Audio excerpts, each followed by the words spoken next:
এই তাপদাহে সকলের মতো আমারও নাজেহাল অবস্থা। এই গরমে সুস্থ থাকাটা একটি চ্যালেঞ্জ হয়ে দাঁড়িয়েছে।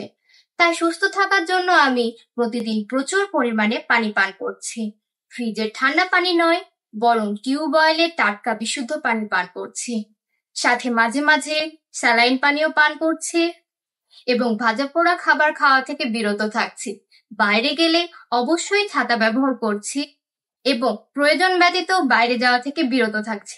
এই গরমে দিন কাটাতে খুব নাজেহাল অবস্থা হচ্ছে আমার। বিদ্যালয়ে ক্লাস করতে সমস্যা হচ্ছে।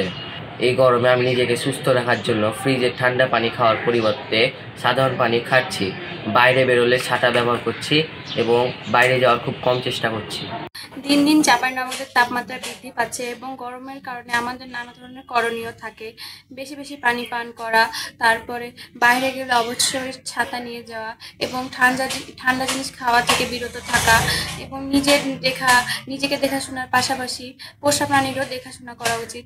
আমার 2টি পোষা বিড়াল আছে, তাদেরকে নিয়মিত গোসল করা এবং তাদেরকে নিয়মিত বেশি বেশি পানি পান করা এবং বেশি যত্ন করা গরমকালে, যেন তারা সুস্থ থাকে।